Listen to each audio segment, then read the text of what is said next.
So normally when I'm on the stage, I would greet all of you with ladies and gentlemen in a very formal, polished voice as an MC. But today, this stage is so different from the others I have ever stood on because I'm here today not as the MC, but as a speaker. And my name is Thao, and depending on the day, you might also find me as an MC, a host, a reporter, an interpreter, a sales logistic officer, a marketer, or a business student. A long list, isn't it? I have done many jobs at the same time, and maybe that's exactly why I'm here today to talk about hustle culture. But before that, let's join me in this game. Clap your hands if. Just clap your hands if the statement is true for you. Okay, so let's try. Clap your hands if you love TEDxISPH. Okay, you know the rules, okay? So clap your hands just once. If you would rather doing something or staying busy rather than doing nothing. Okay. Clap your hands if you have ever encouraged yourself or others by saying, keep going. Okay, thank you for clapping your hands. And if you clapped your hands, welcome to the club.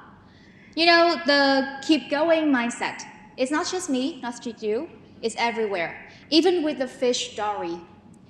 Just keep swimming, that's Dory's mantra in the movie Finding Nemo. She really holds on to one purpose, finding Nemo, finding her parents, even when her memory fails her. She keeps swimming, but towards a purpose. And likewise, keep going. That became the mantra of mine, and maybe some of yours here too. But unlike Dory, I wasn't heading anywhere. I kept going just to keep going, just to run away from something that I always fear. Uncertainty. So how did I end up there? Let me tell you my story. I chose to major in international business at Phuong Trade University, which is one of the top-notch universities in Vietnam, not because I had a clear career orientation or something like that, but just because my entrance score was high enough to get in. And when people asked, what do you want to do in the future? My answer was, I don't know. But instead of sitting there with the uncertainty, I started doing everything I could, teaching IELTS, hosting events, doing logistic job, you name it. But one day, my mom gently asked me, do you want to follow your MC career after graduation? And that moment, I froze, because deep down, my answer still, I don't know. At FTU, I was surrounded by high achievers. Some prepared for their beauty pageants, some other competed in business case competition. They hustled, obviously, but with really clear goals. They want to become the beauty queen, contributing to the society with their intelligence and beauty. They want to become the great, successful businessman. But unlike them, I kept going. I still hustled, but I wasn't heading anywhere. And that is the moment I realized that I dive into hustle culture not because I have ambition and I want to achieve it, but because I want to run away from uncertainty. So the core idea here is that hustle culture, it is not just a social phenomenon that is usually connected with physical and mental health problems, but it is also a psychological coping mechanism to uncertainty, offering us instant comfort. Sounds strange, right? Why hustle culture offers us the feeling of comfort? So in order to explain that, I would use the concept of locus of control. So it is a concept developed by Julian Rotter in 1954. The locus of control is basically where you believe your control comes from. If you have an internal locus of control, you believe that your action, your behavior determine the outcome. But if you have an external locus of control, you believe that your life is shaped by luck, fate, or forces beyond your control. And according to the self-determination theory by Ryan Deci 2017, autonomy, the feeling that we are taking charge of our life, is one of 3 basic psychological human needs that is essential for our well-being. We are control-seeking creatures, especially when life feels uncertain. That is the moment when we really crave control. And what we can control, that's often our schedule, our productivity, and how hard we work. That's why we dive into hustle culture. The more we work, the harder we are, the more secure we feel. And we think that at least I'm doing something, at least I'm taking charge of our life. When I still work on it, I still figure it out. But the truth is, that control is often just an illusion. In my case, I realized that after years of non-stop hustling, I still had no answer to the question, what do I want to do in the future? So obviously, I dove into hustle culture not because I have an internal locus of control, but because I didn't, and I tried to fool myself that I had.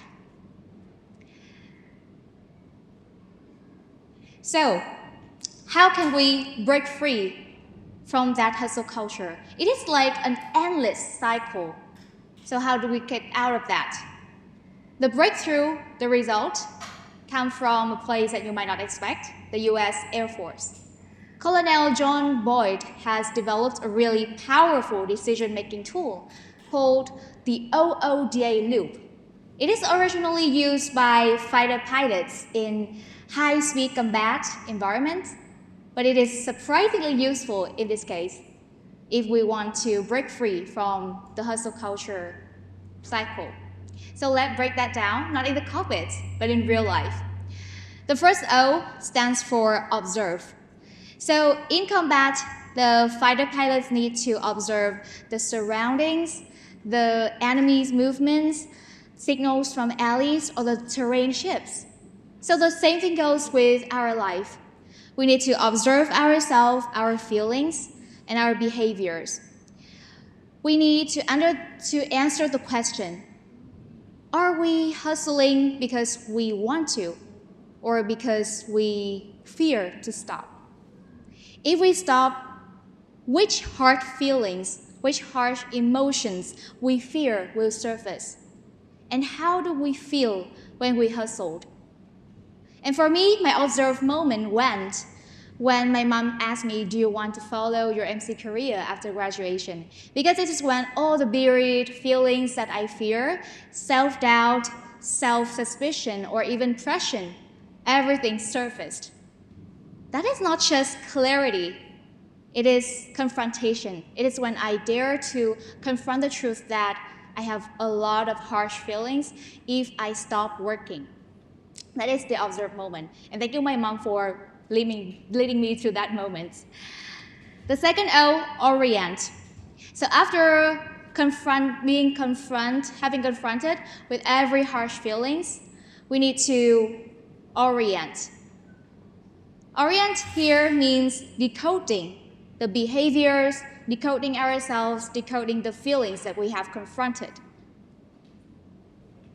And it also means that stop decoding stillness as laziness.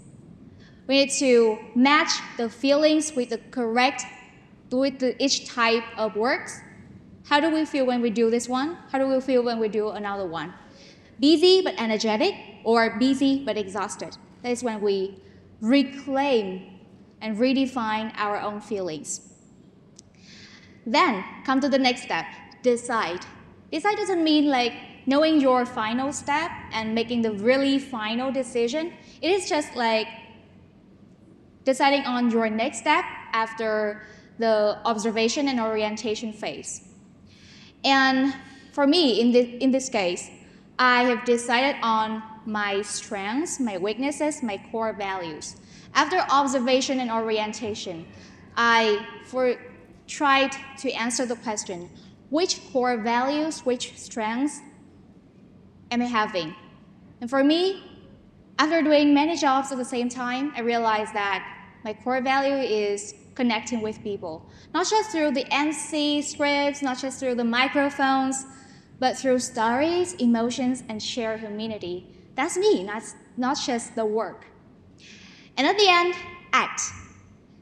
Doesn't mean choosing one, only one, and quitting every other thing. No. It is just like choosing with more intentions. Having decided on my core values, I try to find out the career orientation that align with that core values. So I continue my teaching because I can connect with my students. I continue hosting events, but I turned out shows that didn't align with my energy. I quit the sales logistic job that kept my calendar full, but my spirit is scattered. And more importantly, I dare to let the gap in my calendar instead of feeling guilty about that. And then the loop continues. I observe, orient, decide, and act again. It is not a linear process, it is a cyclical process. And we start again. So when hustle culture hits, we not just need more effort or more control. What we really need is more navigation. So at the end, we can see that we always fear uncertainty or out of control. But now, of course, we know that we are being aware of the illusion locus of control. We still keep going because it feels right at first, because, doing something instead of nothing is still better, right? But now being aware of the illusion locus of control and knowing how to break free from the cycle of hustle culture as a coping mechanism to uncertainty. We still keep going, but now not from a place of fear, not from a place of uncertainty, but from a place of awareness. So we still keep going, but not just keep moving, but progressing, not to outrun the fear, but walk towards clarity. Thank you.